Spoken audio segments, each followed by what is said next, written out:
requested. It's connected. Oh, yay! We did it. Oh my God, it took like a million years. Is this, will people on my page I think see it this connects too? with both. Okay, can everyone hear me? Yes. Okay, let me Right, close my... I have to dust myself. Oh my God, I had a panic attack. I was so worried. I was like, this is just, our famous live isn't going to happen. Okay, and you can hear us. Okay, cool. It's evening here, so I've got my pillow. I'm in bed. Got my tea. I'm in my messy little kitchen of my rental that I'm staying in. How do I get the words to go away? I think that just stays on. Okay, shall we begin? Yes, I have my notes. You have your notes. I have my little laptop next to me. Oh, well, I've got my laptop as well, but that's just mainly for the light because I'm all about the angles, you know? I know, I feel you. I'm very tempted to mimic your accent, but I'll try not to. Please do. Have you seen that video that came on the other day and it was that American girl trying to read like English sayings? No. I'll send it to you. It's really weird. But anyway, I'm so excited. Me too. So I was saying before we started that the other night, I just texted you and I was like, you know what we should do? We should just do an Instagram live where we talk about body image problems and something along those lines, because I need something to do. You need something to do. We all need something to watch. I need something to do, Lily. I'm telling you now. I know. So here we are. Do you want to start us off or you want me to? Yes, I do. Hang on. Let me just get my questions out. Okay. Okay. So this is going to be a bit of a discussion, right? So we're just going to bounce off each other, blah, blah, blah, blah. Okay. So I'm going to start off with this. Are you happy in your body? And do you think it's ever possible to be 100% comfortable and content in your skin? Am I happy with my body? I think it's never a straight answer.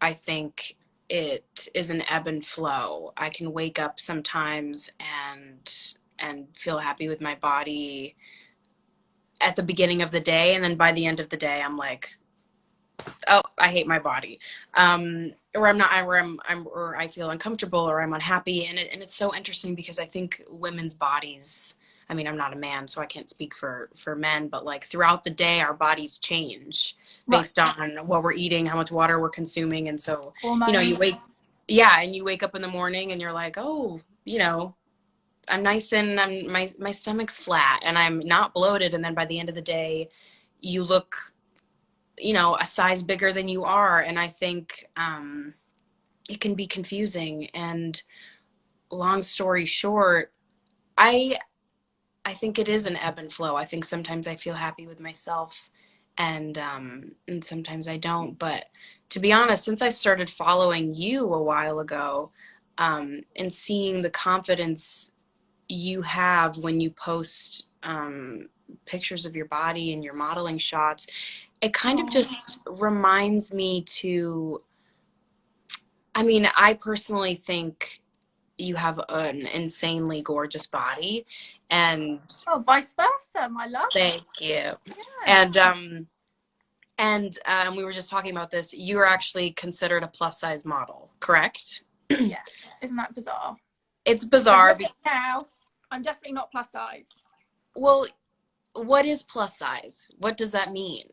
So plus size in the modeling term, I guess, is anything above a US size 12, which is like a UK, let me think. I think that's like a 14, 16.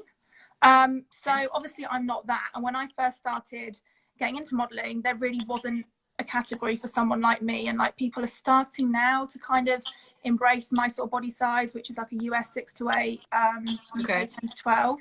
But we've still got a really, really long way to go. But yeah, it's ridiculous. But people do put me in the plus size category, which is just so strange. I mean, I'll turn up. Oh, sorry. Like I'll turn up to some castings, and I remember like the first time, like I was like a size smaller than what I am now, and I go to a plus size casting, and they'd be like, "What the hell are you doing here?" Like it was actually borderline offensive.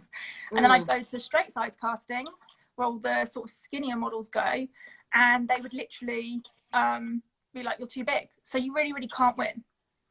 Yeah, I mean it's always been so weird. I've never been like a model. I've always been an actress, but along with that, you do photo shoots, whatever, and I mean, I would never categorize myself as like having a model type body, and I think I have a very like average sized body. I don't know what the average American woman's body is, but to me, the idea of plus size has like it just has like a negative connotation with it. Like you're calling a woman bigger than what they should be, in my opinion. It's like plus size is like, oh, you're just not skinny.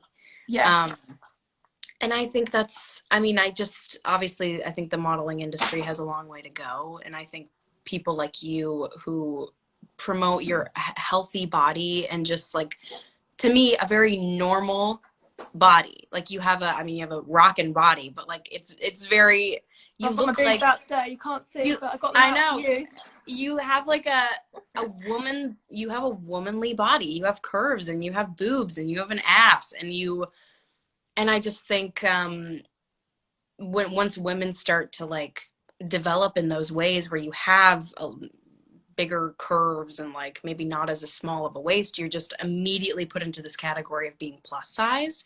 Right. And that's just so strange to me. But I guess it's the term plus size that has always just bothered me, because it's just, to me, I'm like, nope, you're not plus size. You literally just have like a natural normal human body.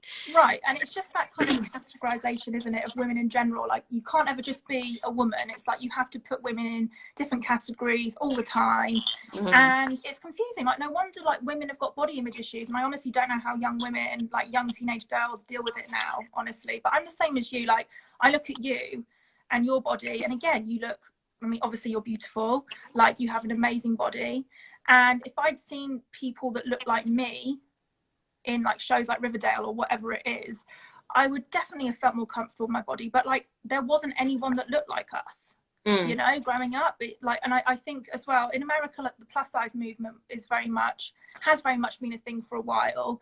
In Europe and the UK, it's still quite far behind. But I definitely think that we've still got a long way to go, 100%. Yeah. Well, I think there are people who've come out and kind of criticized me in the past for talking about my body image issues, because they say I don't have a right to talk about it because I'm still I'm still like, I guess, petite is what they're saying. So even then, it's like, even then you can't feel bad about your body because you're still built a certain way. And so Right.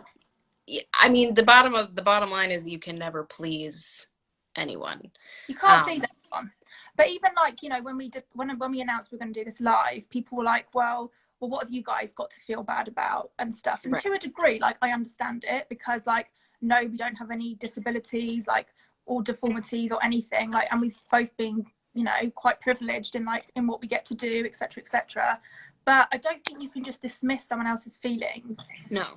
Or experiences, and I honestly believe that no matter like what size you are, like I've been everything from a size 0 to like a size US 12, like a UK size 14. I felt shit about my body at every single size. Yeah. And society will make you feel bad at whatever size you are. So it's just really important that we just stop categorizing women and let them be. Yeah, let them be. And that's the end of the live. No, I'm joking. That's where we conclude this. I think, I mean, you're so right. And I feel like once I was put into the spotlight a little bit from my show, you're put on a huge platform where people criticize you. You're kind of like just put on display, basically, for people to judge in a way. And as a model as well, people are just judging everything about you. And I think that's kind of when I started to be a little bit more self-conscious. I wasn't, and I was going to ask you, one of my questions for you was, when did you, or do you remember when you first became aware of your weight? Like when you were like 10 or something? Like, yeah, did you? I actually do. And so I wrote a book about my like eating disorders, and I wrote about, like, I went back in time and I tried to work out where it all developed from. And it 100% started when I was 9, about 8 or 9. And what happened was, I was in a girl gang in school, so we thought we were really cool. Yeah. And there was like 4 of us, and I remember, like, there was one girl in my group who was the biggest one. And what would happen is, over time, she would come into school and she'd be like, my mum says that you're really lucky because you're thin, and that, you know, you and your mum are really lucky because you guys don't have to work out, you just look the way that you do. And I remember thinking, well, okay, like, I have something that she doesn't have, because at the time I was like really lanky. I don't know if that's a word in America, really lanky, like a beanpole. And then another girl joined the group who was really skinny and really beautiful. And I think what happened was, you know, boys liked her, teachers liked her, she was good at stuff. The girls in the group would like line us up in order of thinness, and I wasn't the thinnest one anymore. Yeah. So it was like my brain almost like built up this connection where I thought, well, this girl's the skinniest one. If I want a boyfriend, or if I want to be good in school or popular or whatever it is, I have to be thin. And then I went to another school where I was really, really badly bullied. And that's when I really started to know that, like, I was massively associating thinness with success, or like positivity. So yeah, it was really early for me. But I know that some girls, it's like younger. Like, how old were you? I was actually much older when I first kind of developed. I had body dysmorphia when I was younger, but only for acne. And I like remember doing research about it, because body dysmorphia didn't seem like the right term, because it wasn't about like my physical, the shape of my body. It was more so my skin. And apparently, maybe I'm wrong, there's a body dysmorphia specifically like associated with acne. And when I was in 7th grade, so I was, I don't really know, 13, 13, 12, I started to get acne, and it was bad cystic acne. Look at this. I can't see it because I've covered it up, but sure. Yeah, I mean, I had it everywhere, like, honestly, yes. Everywhere. Yeah, I would have it on my forehead, and I actually, when I was in 8th grade, I started to do my makeup in the dark for school. So I would wake up, go into the bathroom, not turn the light on, and I would literally do my makeup like right next to like this little night light in the bathroom, because I couldn't handle seeing my entire face as it was. I couldn't handle seeing the acne. So it was very strange. I literally only was able to look like at pieces of my face at a time. I kind of had that as well, which is really weird. Yeah. I went on the pill when I was like 19, and I didn't really have that like bad skin before. And then I went on the pill, and honest to God, it was like bad.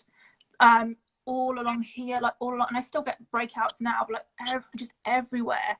And I would have like comments. Like, I remember like walking to the shops once, and I had my headphones in, but I wasn't listening to music, and someone was like, oh, she'd be pretty, she shouldn't have bad skin, and stuff like that. It was really awful. But yeah, I did that about like literally makeup in the dark, try not to look at my face. It's like I didn't want to look in the mirror at all. So like makeup was just like, get it on quickly, and like I don't want to look at anything else. It's It's weird. I mean, I didn't really realize how weird or strange that was, or how unhealthy that was, until I was older. And I was like, holy crap, I was doing my makeup in the dark because I didn't want to see my face, which is traumatic. And luckily, as I got older, I was still able to I was able to navigate it a little bit better. I was trying different things with my skin. I was overusing a million products.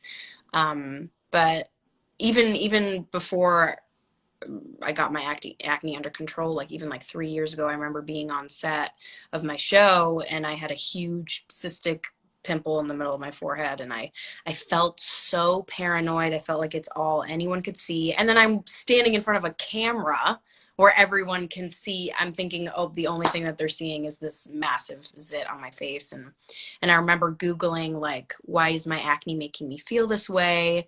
Why am I like literally feel like I can't like let anyone see me because of this pimple? And it was just kind of a realization that no one actually cares about your pimple except apart from you. you. Yes. Right. And it's kind of, Yes. but really, I'm like, do you think the people seeing your zit are offended because you have a zit on your forehead? You know, it's like the people around you aren't thinking of you any differently because you have a pimple. And so I need to stop thinking of myself differently because my skin's Right. breaking out. And needless to say, acne is terrible. And I would wear baseball hats to cover my acne. I mean, I couldn't do that obviously in front of a camera, and neither could you, but like, and you know, and you can't hide behind Photoshop in real life. So trying to embrace when your skin breaks out is a challenge for anyone, especially when you don't know how to get it under control. And I saw a bunch of different dermatologists and kind of tried a bunch of different things and finally found something that worked for me, like a regimen and that figured my skin out. But I remember how traumatizing it was on my mental health to have a breakout. And I remember I would have like an event on the red carpet and I would have a pimple right here. Oh my and God, why do they always come when you're about to go to an event? Well, I'm like, what do I do? I'm like, I can't hide it from anyone. So I literally once like styled my hair like side bangs like this, and it looked bad. I mean, for me, like, I still get them here. And even like the other day, like, I find myself being really apologetic. So like, I did a shoot and I saw the raw images because obviously, like, you know, most images are touched up to a point. I try not to retouch a lot of mine, but my skin didn't look great, and it's because you're under really harsh lighting. You've got a ton of makeup on, like more makeup than you'd ever wear. It's like that orange, and I was like, oh my God, I'm so sorry. Like, I'm so sorry. My skin's so bad. And the photographer was like, look, it's fine. Like, don't worry about it. But you do find yourself being so embarrassed and like so apologetic for everything. It's so weird. It's like you think you need to, obviously like apologize for your skin, which is and for being normal. Concept. Yeah, for being, you know, for being normal. I actually want to ask you another question now, and this is a question that came up a lot in the comment section when I announced our live time. But obviously Hollywood is notoriously brutal and tough, and loads of girls want to become actresses. They all want to be part of that industry. So how do you make sure that you stay healthy, both physically and mentally, stay true to yourself, and don't feel pressure to lose weight in an industry that puts so much emphasis on thinness and the way that you look? And that was a very good journalist question, if I may say so myself. So that is a loaded question. There's like 8 parts of that question. But how do I stay like mentally sane and physically sane in this industry? I go through periods of time where I exercise and when I don't. And to be honest, it's weird. My body doesn't change that much when I exercise, which can often make me feel like, well, what the hell am I even exercising for? Right. I'm like, I'm not. Yeah, I'm like, oh, I'm not seeing the differences. My body looks exactly the same when I don't exercise. But I think it's just a matter of, and some people obviously don't have that. Some people really see a difference when they work out, and it's hard.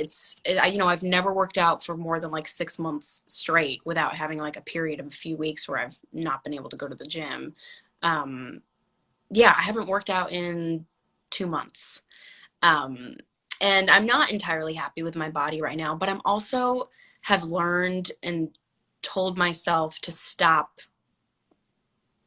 And it's so much easier said than done, obviously, but take the pressure away from yourself. When you take the pressure away from your certain way, it's life-changing. When I've come to terms with the fact that I will never have a body that looks like a Victoria's Secret model. You know, my body will never look like Kendall Jenner or Bella Hadid, or, you know, my body will never look like that because part of it's just genetics. Right. So, Milo! like, yeah, he's being a little grumpy. Join in. He feels very passionately about this subject. Yeah, he is passionate. And I think once you alleviate yourself of that, like truly, once you say, there's only so much you can do, like your body can't, you're not a shapeshifter. You can't make your body something that it's not. And once I've accepted that, it was like a weight off my shoulders. I was like, okay, I'm not going to try to look like these models or these people, because I never will, and I will kill myself in the process of trying to.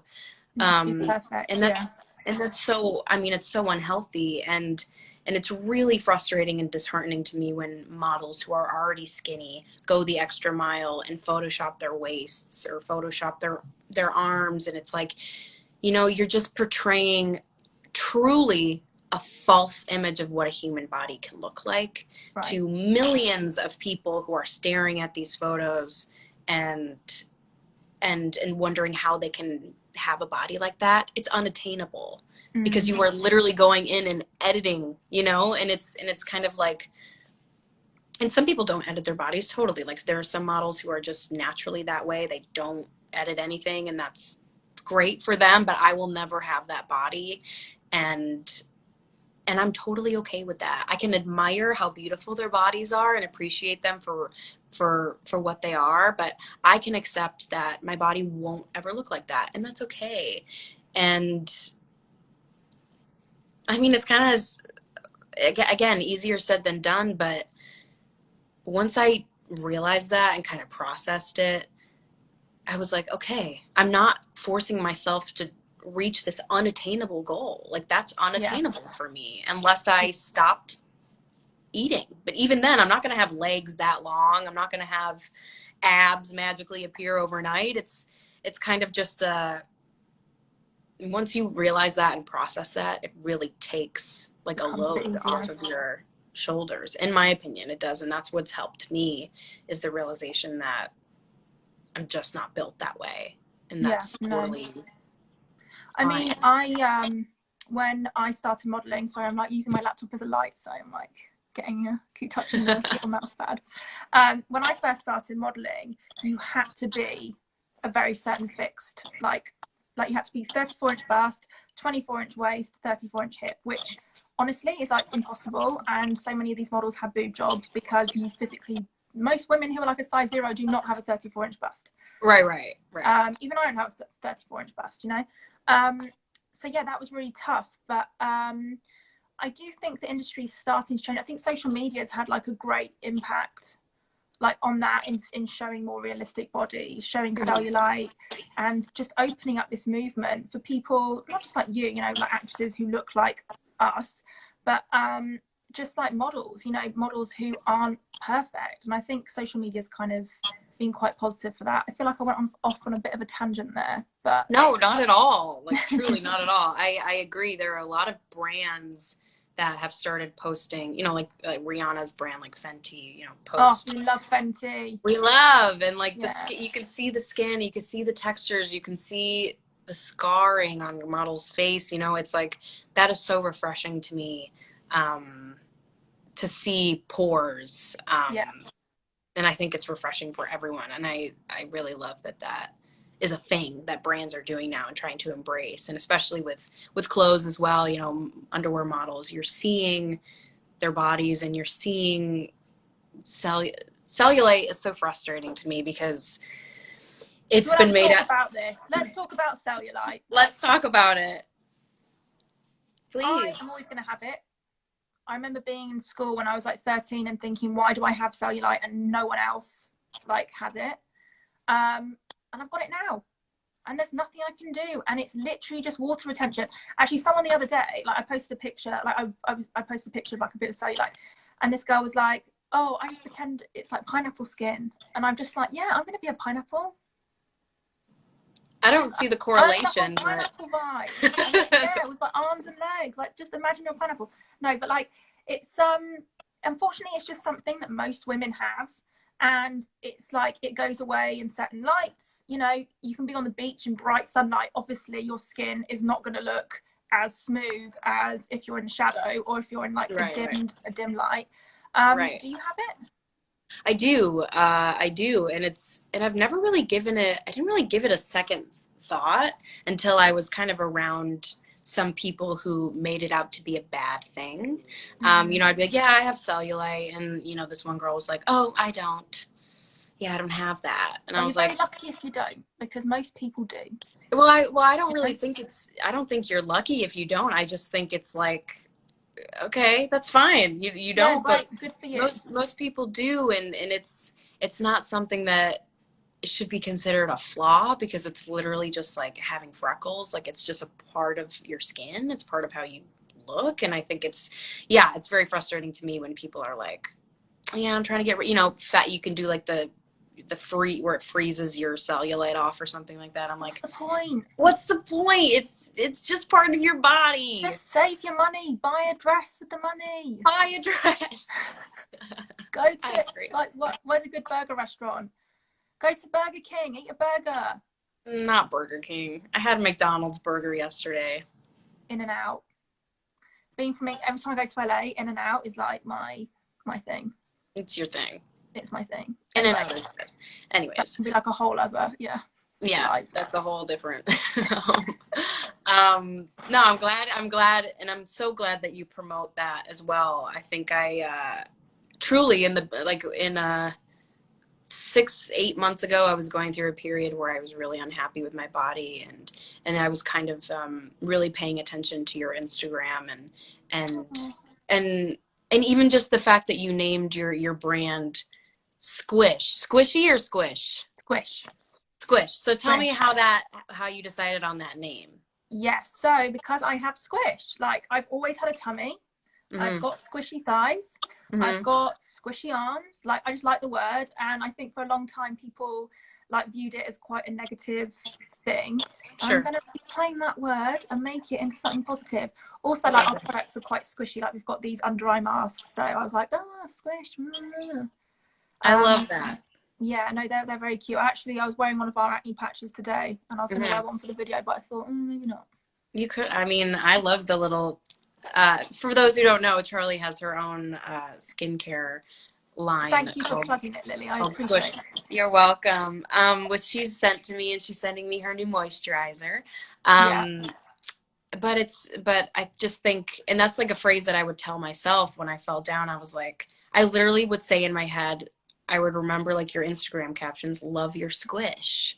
And I was like, me feeling bad about my like love handles that were seeming a little bit bigger than I wanted them to be, or like when you wear high-waisted pants but like it's not like a perfect hourglass because I have love handles. I have hips, it's like it's not just this perfect thing, and I think that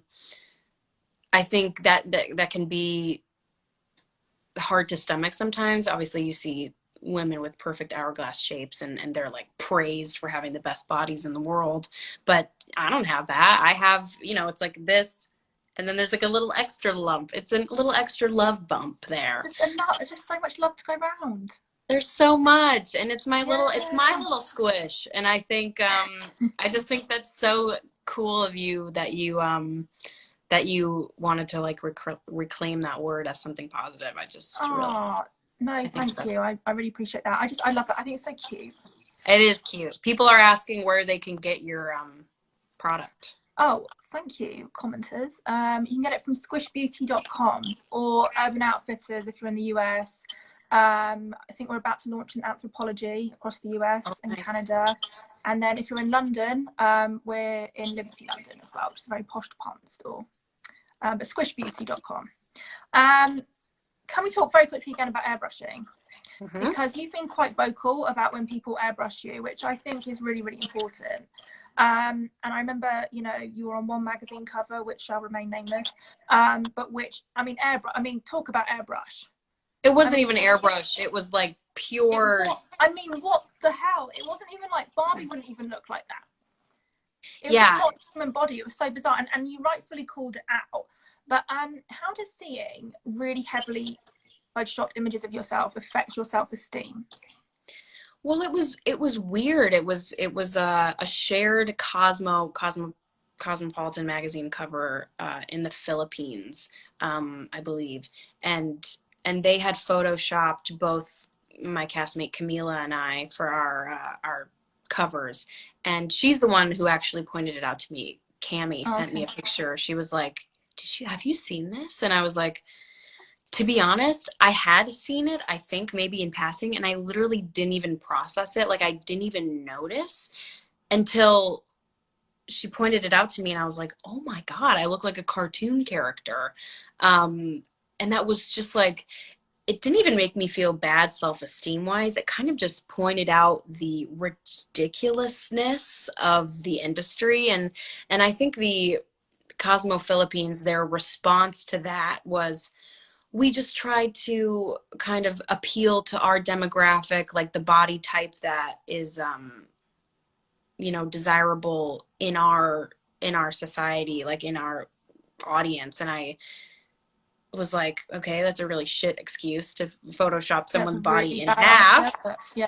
But yeah, I mean, I think when people Photoshop, it doesn't, to be honest, it kind of doesn't really surprise me. It doesn't affect me because I almost like expect it, which is sad. But it's like, I know that pictures that I post, I'm not going to try to like make my arms look smaller or make my waist, like if my shirt is sitting at an unflattering angle, you can tell that. I mean, I don't know. I just think that's just part of it. And once you start to Photoshop every little thing and finesse, you kind of breed yourself into wanting that perfection constantly. Right, and so yeah. I've never wanted to Photoshop my own images or even, you know, I get like for magazines, sometimes they need to Photoshop the clothes to make them look like they're sitting, you know, nicely against your frame and whatever. And there's only so much you can do when you do a photo shoot and it's in someone else's hands to Photoshop.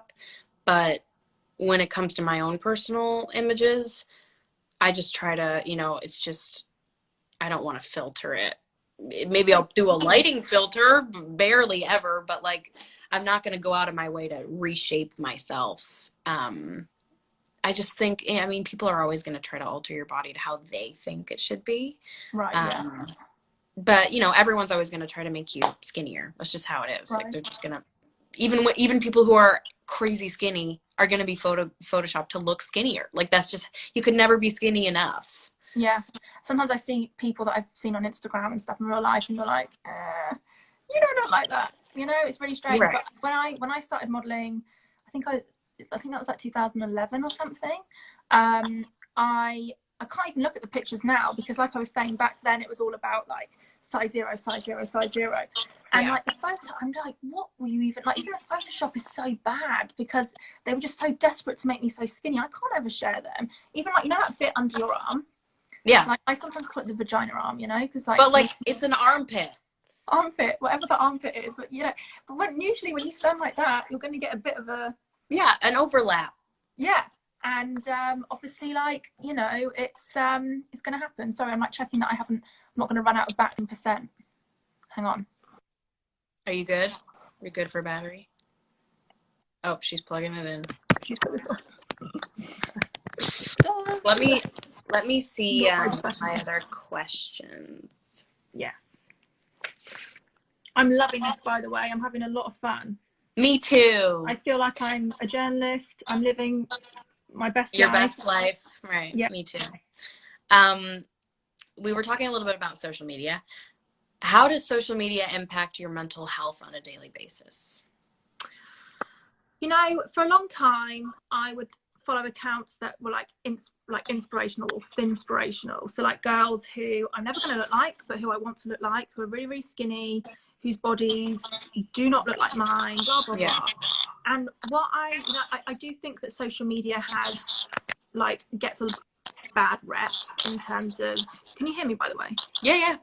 Oh, it just sounds a bit like I was getting a bit of stuff in the background. I do think social media gets a bad rep, but I do also think that we're lucky in the sense that we can curate, you know, who we follow, the brands that we want to follow. If there's a problem with, you know, a brand using a really skinny model, we can now stand up and go, maybe, you know, don't use that model in the future, or, you know, don't Photoshop them to look a certain way.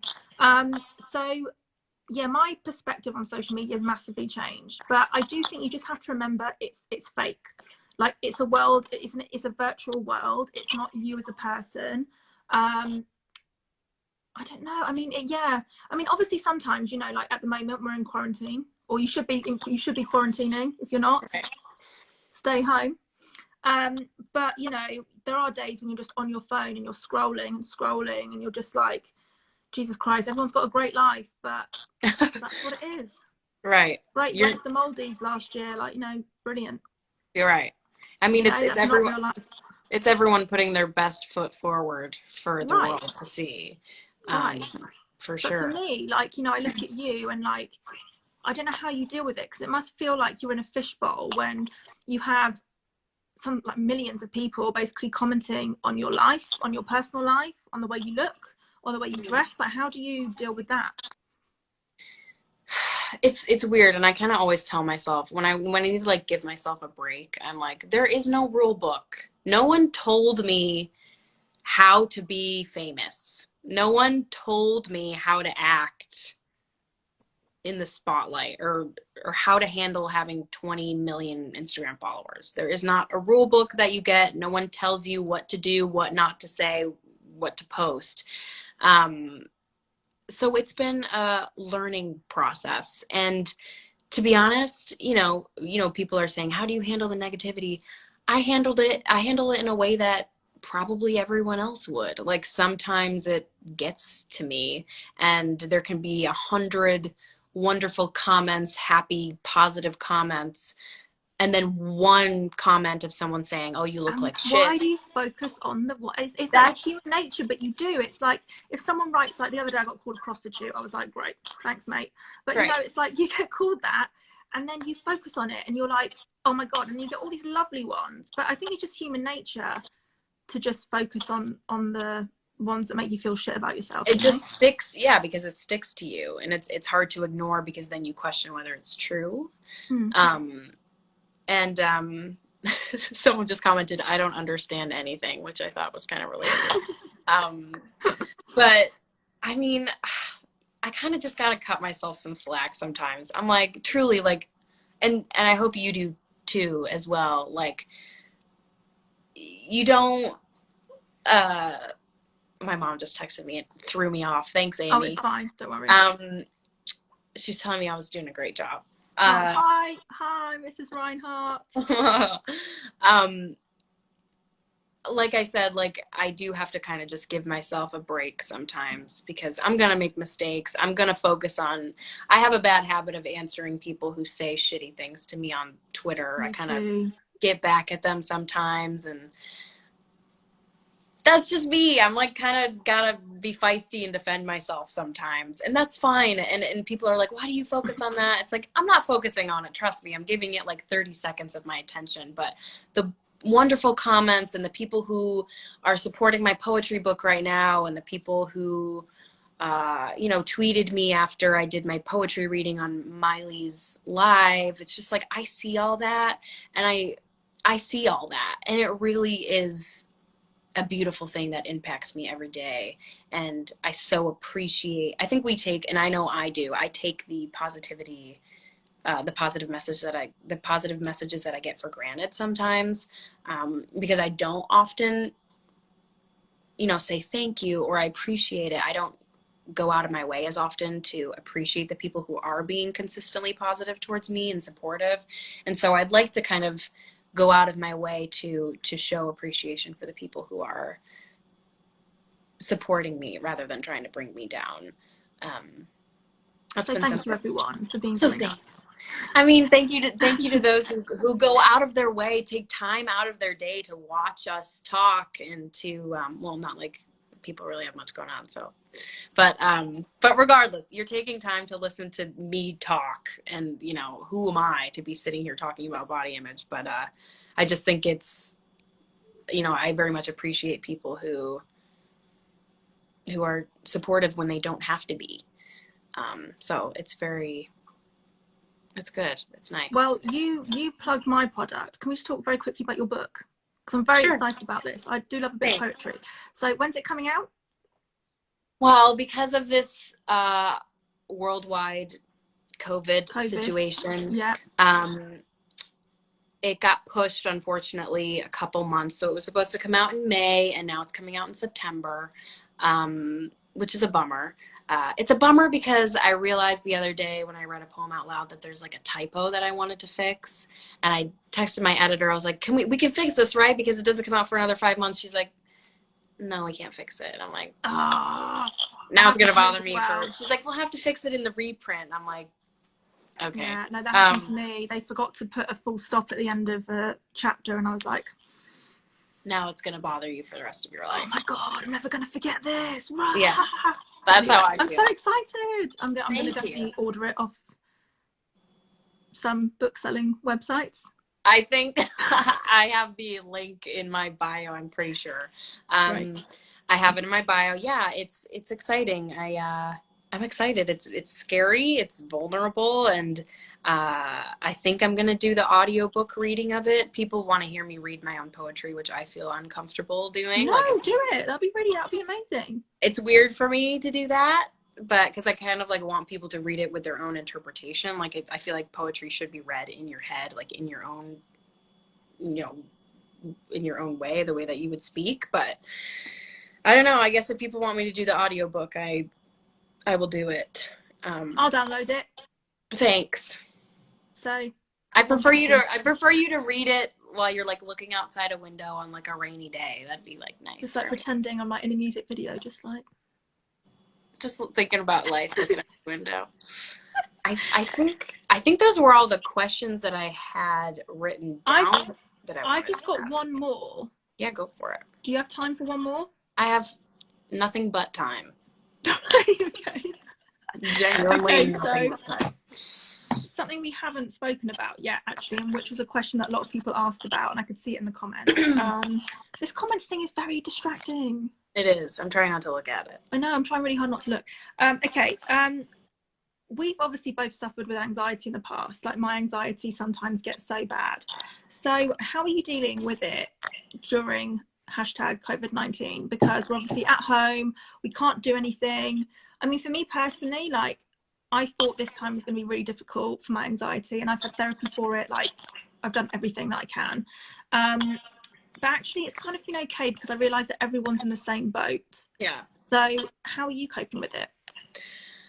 I'm kind of the same way. I guess it's weird because this is exactly what I would have wished for a month ago. Not obviously the pandemic part of the situation, but the idea that that's not what I want. But like the idea that I could just kind of be in a singular space for an extended period of time and have time to be a human and sort of like connect with myself and experience nature through my window, I guess, not really going out into it, but I have been going for walks with my dog, obviously being safe, staying away from, you know, keeping a good distance away from everybody, and wearing gloves and masks, but truly I think like Milo, my little, come here Milo, come say hi. I would love to see Milo. Milo, come here. He came into my life at such an amazing time. I think he was like meant to be in my life right now because he's the only reason why I kind of like get out of bed. He wakes me up in the morning. Oh no, he's so scrumpy. He wakes me up. He's like, time to get up, Mom. I just love dogs so much. Dogs are just my favorite thing. They really are, and he's got such a cute face. He's been a lifesaver. I go out of my house to take him on walks and to take care of him, and he's been such a little. He likes kisses as well. Such an angel. He's attached. He's like my little shadow. He's so cute. He's ridiculous. He'll just. Can you bring him like filming and stuff? Yeah, we bring him. I bring him to set. I bring him to my trailer so he chills in my trailer, and the people on set know who he is and love him. So dogs are so good for anxiety, by the way.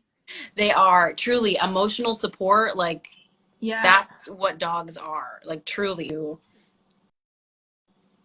survived this whole thing because of him. And also, I've been doing puzzles. I've been painting, which is weird because I don't usually paint. It's like when I'll only paint under certain circumstances where I'm like super depressed or like have nothing else to do or need to be creative. And so I've just been painting out of like relaxation. I find it really relaxing to zone out and paint and listen to music and like I said, even just take him for walks. Like it is still important to be getting fresh air and letting, seeing the sun at least once a day, being safe and responsible about it. And also writing. I have been writing more, and Same. yeah.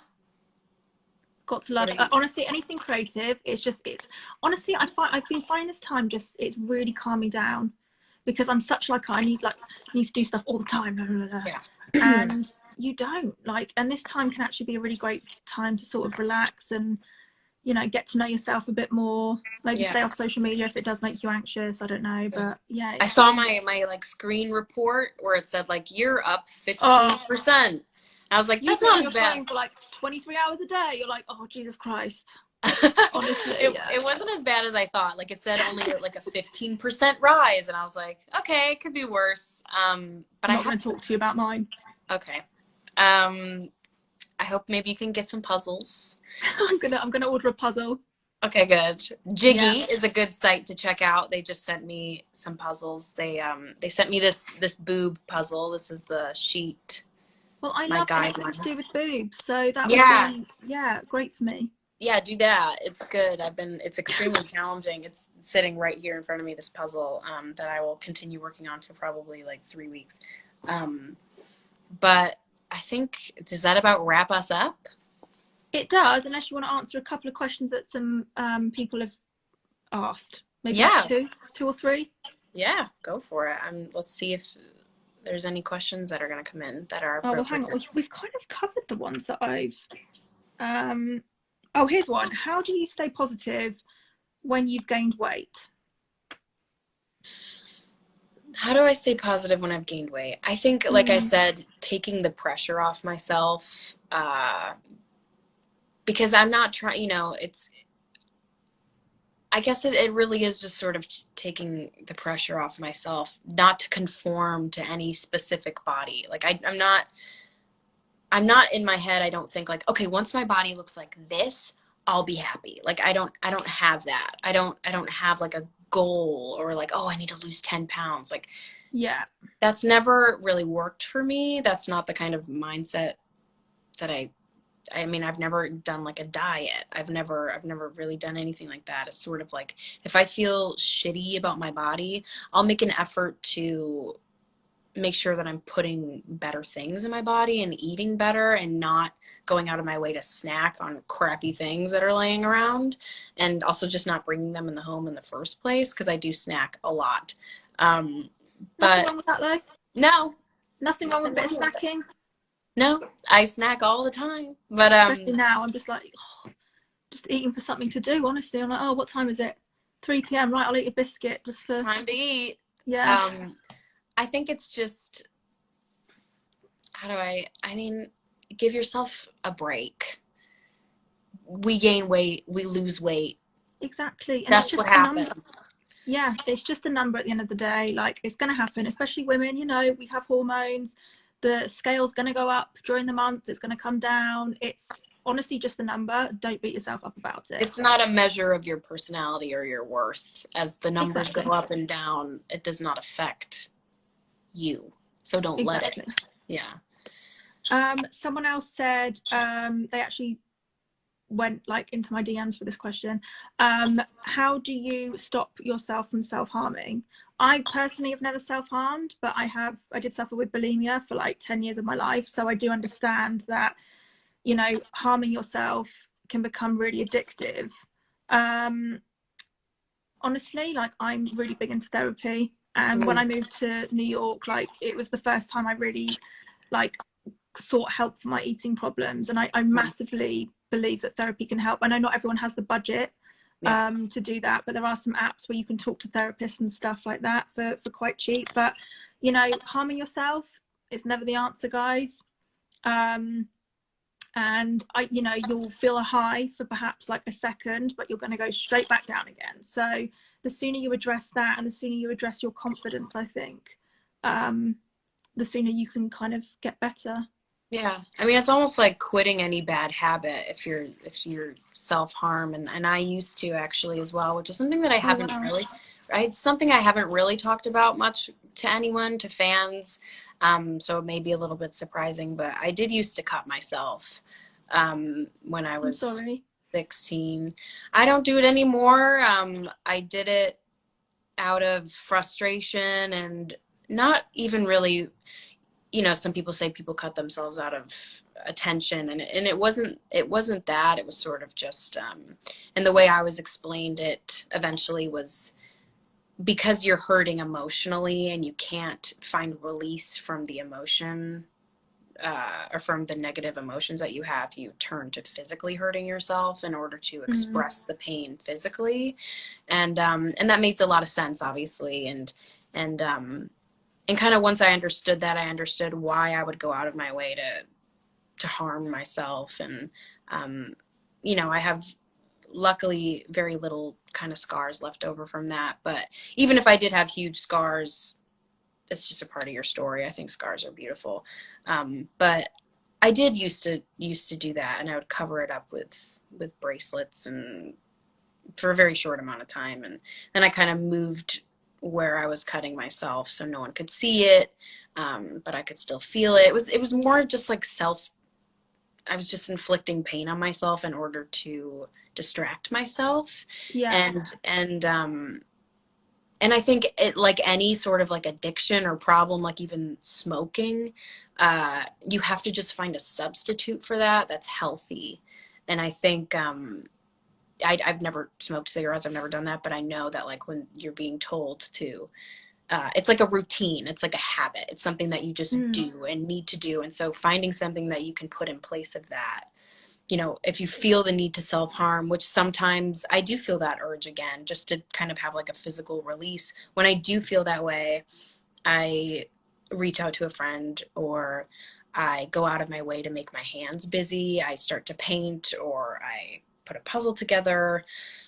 Um, you know, Make sure that you aren't surrounding yourself with the environment where you can do that, where you can easily access something that you can hurt yourself with if you're kind of in that vulnerable state. Um, it's very morbid, but like I would go out of my way to like find razor blades that I could have for when I Right. wanted to self-harm. And so I would go out of my way to acquire those things. Um, Obviously I was just kind of feeding into my own desire to want to self-harm.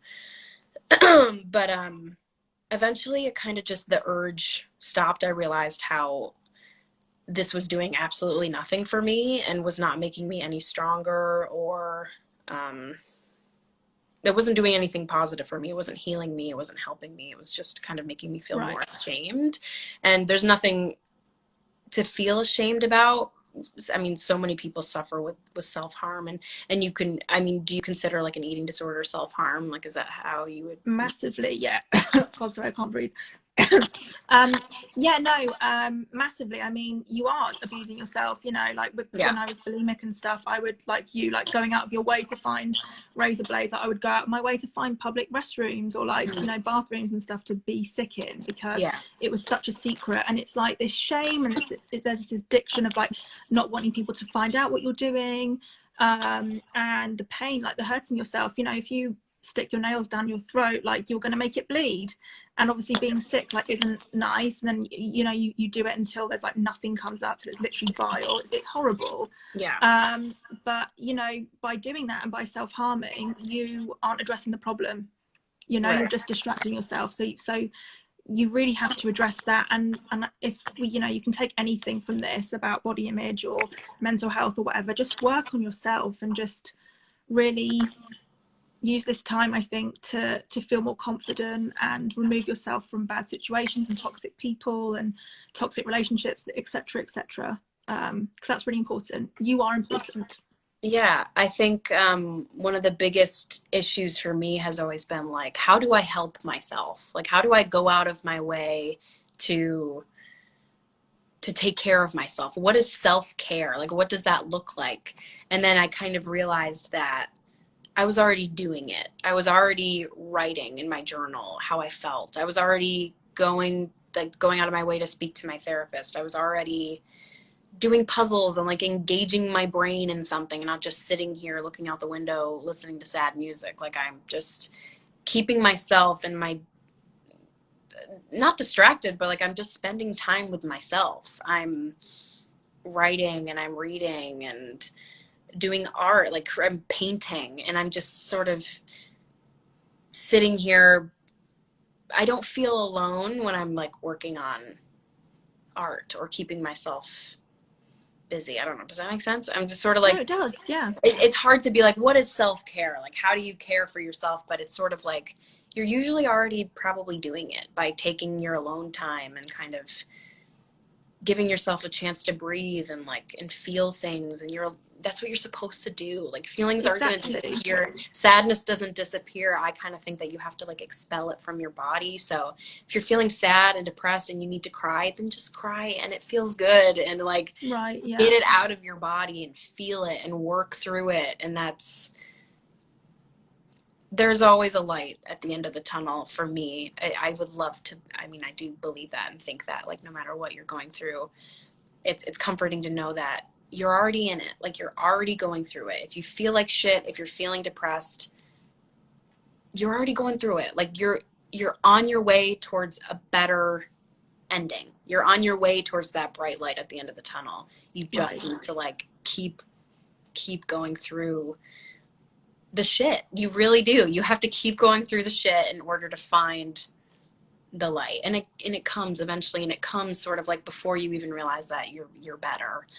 Exactly. But yeah, not turning to self-harm, turning to friends and to activities and to art and to music. I've found music to be so therapeutic during this time, and I've discovered a lot of bomb music.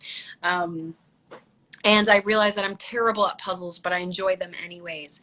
And I don't know how to paint, but I'm doing it anyways because it's therapeutic, and I think. And it's fun, and you're allowed to like look after yourself. I think that we have this like guilt and this shame, like, oh, I shouldn't be taking care of myself, but you are allowed to, and that's part of being human. Like, you should work, but you're also allowed to take care of yourself. Yeah. And not be too harsh on yourself. And my favorite quote ever is, "This too shall pass," because everything will end. If you're going through a really bad time now, there is a light at the end of the tunnel, like you were saying. So yeah. Are you gonna get that tattooed on yourself? This too. I was about to say that. Tattooed across my forehead. Do you have any tattoos? Like over my eyebrows. I actually do. Which I'm trying to get removed. Oh boy. Yeah, my one of my ex's names, which was not a very smart idea, was it? Don't ever do that, guys. If you're watching, yeah. Well, I wore this shirt. It says, "A world of love for our lives. Oh, spread love." That is very nice. That's my little. I've just got my your denim jumpsuit. Yes, by Good American, which is a very body positive brand. It is. Yeah. Well, thank you for going out of your way to speak with me and have this conversation in front of 20,000 it's been really people. Fun. I'm so glad we've done this, and like we should definitely do more lives. I think it was really fun. People are saying people are saying you've got to save it. After this is done, is there a button that you press? Yes, it's gonna say like save your story or like keep it on your thing, and you say. Okay, I'm just so bad at this. So sorry guys, I'm a bit of a grandma. Yeah, once you click end, you can save it or like keep it on your story. I don't know. I'm not good at this either, but okay. Bye, Milo. Oh, look his little face. I have to go take him for a walk now. He's annoyed at me. That's my poor wave. Bye. Kind of weird. Oh, so cute. No, it was good. It was good talking to you, and you as well. Yeah, I'll talk to you soon. I'll probably text you later. Talk to you soon. Thank you for everyone who tuned in. Thanks, guys. Bye. Bye.